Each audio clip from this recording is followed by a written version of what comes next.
Let's jump to pass catches, Matthew. Headlined by Drake London, who we heard from on the matchup with Tampa Bay in Week 1. That's all we're focused on right now is Week 1, really Tampa Bay. Getting after it, game planning, and yeah, like I just said, getting after it, adjusting with everybody who's here, and doing well. And, they won 4 straight division titles. How are you all seeing the NFC South as we get ready to, get back to football here? Yeah, our goal is to win every game, and they so happen to be one of our rivals right there, our division rivals. So you go over there, handle business, and that's Week 1 knocked off, and that's our goal right now. Okay, Matthew, Kirk Cousins didn't have a great year last year, but he had a great year against the Tampa Bay Buccaneers. The most receptions allowed to wide receivers. Last season, the Bucs allowed 231 receptions to wideouts, and a lot of them were to Atlanta Falcons in those 2 matchups. And Drake London headlines the love list for you. Yeah, I'm as a top 9 play this week. Detective Drake London. Detective Drake London is the guy that should be on the case of the brown guggler. What was it? Guzzler? The brown gobbler. Gobbler. That's it. The brown gobbler. Not guzzler. No, definitely not guzzler. Get a grip, Matthew. Get a grip. Guzzler is similar to gobbler, but either way, Detective Drake London would solve that case while scoring touchdowns, which is what I think he does against the Tampa Bay Buccaneers. I think this game is a shootout. You mentioned it, Jay. It is a secondary that has struggled last year. I don't know that they improved enough this offseason to be able to stop Detective Drake London, who we like. They put him in the slot. They give him those easy catches. They manufacture, they find ways to get the ball in his hands as well. Think about last year, 3 starts. I know it's a small sample size, but at least a 30% target share in all 3 of Michael Penix's starts last season as well. So, yeah, I think Drake London has a big game in what should be a high-scoring affair between the Buccaneers and the Falcons. He's a top 9 play for me this week. It's a big game for your Falcons, Lawrence. You're getting the is. Bucs with no Tristan Wirfs, no Chris Godwin. The Falcons are 1.5-point dogs at home, pushing towards 2. You need to win this game if you want to win the division. I think if the Falcons are serious about, taking that next step and contending for the division title, you go get this win. You're not that much of a dog in this game. You should be going out and winning this game. Yep. Okay, my first guy on the love list is Cooper Kupp. My big Cooper Kupp, and the angle here in a matchup against the 49ers, who had a pretty suspect defense last year, which I think is going to be, at least has the upside to be better this year, though they're relying on a lot of young guys. The angle here is that Sam Darnold is set at 204.5 passing yards on DraftKings. Now, JSN is projected for about 60 receiving yards. It's like, where are the other 145 yards coming from, if not Cooper Kupp, who's only set at 39.5? I think Cooper Kupp has been written off a little bit prematurely. The thought is that he's just washed and he's entered I don't say Adam Thielen isn't washed, but he's entered the Adam Thielen phase of his career. I think he has a bit more to give, where I think he can be healthier. He had some massive games last year, Lawrence. Think back to the Bills game towards the end of the season. Think back to the start of the year as well before he got hurt. So I think Cooper Kupp, who 2021 is a fair way in the rearview mirror, but 2022 he was the number 1 player in terms of points per game before he got hurt. I think that he still has flashes, and I think he can still be a guy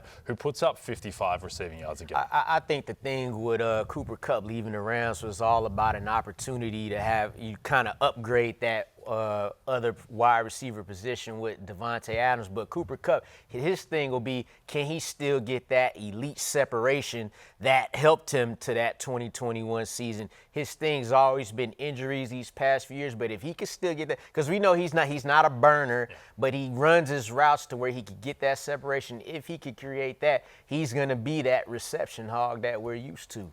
Yep. Okay, Matthew, Xavier Worthy. This is a big Friday night for Xavier Worthy. Obviously no Rashee Rice until Week 7, so Worthy is going to be the guy in this Kansas City pass game, and you like the matchup against the Chargers. I love the matchup against the Chargers. Last year, no team allowed more touchdowns on deep passes than your Los Angeles Chargers of Anaheim. The fact is that they're going to take deep shots to Xavier Worthy. At least 5 receptions for Xavier Worthy in his last 8 full healthy game, including the playoffs. No Rashee Rice. He's suspended. No Jalen Royals. He's got a banged-up knee. Yes, we've got Hollywood Brown there and Travis Kelce, but we've talked about this. Patrick Mahomes goes scorched earth, and I think it starts on Friday night in Brazil. So I think Xavier Worthy has just a huge game here. Again, he's somebody that gets a big target share. They're going to take deep shots, and that's where the Chargers struggle specifically. So, yeah, give me Xavier Worthy, who this week I have as a top 12 play. I was an wide receiver 1 this week, Jay Croucher. Yeah, it's also a little thing is remember last year's game in Brazil between the Eagles and the Packers and just how choppy that field was and how guys just kept on slipping over, safety slipping over. Jaden Reed taking 70-yard touchdowns to the house. Slip on this dude. Yeah, that could work in Xavier Worthy's favor. A guy who used to catch deep touchdown passes for Patrick Mahomes, Lawrence, is Tyreek Hill, who is your guy for the love list. Yeah, I'm going to go, look, it's week 1. Tyreek Hill has become Mr. Week 1 ever since he's become a Miami Dolphin and linked up with Tua there. His Week 1 averages the past 3 years, Jay, 13 targets, 8.5 receptions, and 146 receiving yards per game, bloated by 215 receiving yards out in 2023, but still no less than 94 yards in Week 1 since becoming a Dolphin. Now, the Colts have done well in adding to that defensive back end. Cam Bynum, Xavier Worthy, those are big signings for their defensive backfield. And for what it's worth, they have the former Dolphin in Xavier Howard, who could play a lot in Week 1. But this game, we talked about the Panthers and the Jaguars being a shootout. This Dolphins-Colts game is 47.5. That's the over-under. And for a game where the quarterback on the other side is Daniel Jones, and we're talking about a Miami team, people feel like they won't be as good. That's a high number, Jay. So I expect things to get real high volume. And Tyreek Hill, look, he did it last year. Right after he got out some handcuffs, came and dropped over 100 receiving yards. So Week 1 Tyreek, and I think he bounces back this year, but Week 1 Tyreek is ready to roll. Yeah, I like the call. I like the call, especially games in Indianapolis. They're playing on the turf there, where Tyreek's speed can come into play there. He's fully healthy at the moment. I think after last year and all the drama and the offseason and is he going to demand to be traded? Blah, blah, blah, blah, blah, blah. I think they want to get him involved, and Tua also healthy, wants to get him involved. So, the Colts don't have anyone that can keep up with Tyreek Hill. I like the call here. Okay, last guy on the love list, Matthew, before we get to some others receiving votes. The man who inspired your Leather Daddy outfit, David Njoku himself, pairing back up with the great Joe Flacco. Yes. I don't know if you remember this, Jay. I'm sorry, but don't ever call me Joe. No, but the year that Joe Flacco won Comeback Player of the Year was 2 years ago. He started 5 games, 5 magical games for the Cleveland Browns. That was all he needed to win Comeback Player of the Year over a guy that came back from the dead. But that's how good those 5 games were. That's how good those 5 games were. And I'm Here, Joe Flacco, take this 7-3 team and go win Comeback Player of the Year. Exactly. Those 5 games were so magical, and I have to believe that the people that voted for Joe Flacco to be Comeback Player of the Year, among the things they looked at during those 5 games was the amazing work that David Njoku did with Flacco under center, averaging 18.2 fantasy points per game with Joe Flacco as his quarterback. I have Njoku as a tight end 4 this week. I have him as a top 5 play as well. Last year, the Cincinnati Bengals gave up the second most receptions and fantasy points to opposing tight ends. We've already talked about how the over-under in this game is one of the highest on the slate. The Browns are 5.5-point dogs here. They're going to be throwing. They're going to be throwing a lot, taking advantage of this bad Bengals defense. And David Njoku is somebody that's going to benefit. Again, I am as a top 4 play this week. Okay, I'm just going to repeat it again for anyone who missed the last time I said this. Joe Flacco winning that award was so reprehensible that the Associated Press literally changed the rules so that he could not, in cases like him, could never win again. All right, let's get to some others. Go ahead, they'll never take it away from him. Yeah, he literally cannot take it away from him. For the rest of your life, Jay Croucher, he is Joe Flacco, Comeback Player of the Year. Indeed. Okay, let's get to some others receiving votes. Headlined by Tirico and McMillan, looking like the clear wide receiver 1 for an improved Bryce Young, Matthew. Yeah, and we've talked about this game a little bit. I think this game is a sneaky shootout between the Jaguars and the Carolina Panthers, and T-Mac, as he is known to, I guess me. But no, Tirico McMillan, right?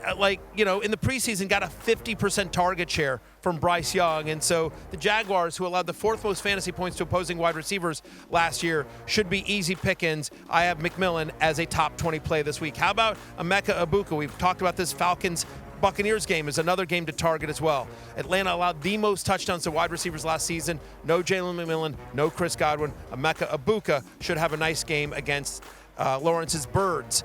How about Matthew Golden against Detroit? Last season, the Lions allowed the 3rd most receptions and yards on deep passes. Now, I know they're a little bit healthier on defense, but Jaden Reed reportedly playing through a Jones fracture. We know Christian Watson's banged up. Matthew Golden, I think, is their #1 wide receiver from the get-go. They're going to have to throw against the Lions. I think Debo, I think they get him. I think, again, first game, Terry McLaurin missed a lot of camp. Does he play a full complement of snaps? We don't know. But Debo Samuel should get some nice work here against the Giants. Remember that last year the Commanders ran the 2nd most wide receiver screens, and of course Debo Samuel is just a yards after catch machine. They're going to manufacture touches for Debo. Also, given the uncertainty in the backfield, watch Debo Samuel get some carries in this one against the G-men. And finally, Cade Otton. We talked about Emeka Egbuka. Well, Cade Otton is healthy going against those Falcons as well. I think he'll have an expanded role with Godwin and McMillan banged up. And last year when he saw at least 15% of the targets, he averaged over 13 fantasy points per game. So I do think if you're looking for a tight end streamer this week, give me the Cade man. Hey, it's Matthew Berry from NBCSports.com and Rotoworld.com, and I want to thank you so much for watching whatever it is you just watched, or if nothing else, being too lazy to click out of the autoplay after this video started, after whatever it is you actually wanted to watch finished. But now that you're here, I'd like to take a moment here to ask you respectfully now, okay? I'm asking you respectfully to subscribe to the NFL on NBC YouTube channel. You'll get the latest Roto-World fantasy news headlines, all sorts of great shows, including my own Fantasy Football Happy Hour. So go subscribe now. Again, I'm asking respectfully.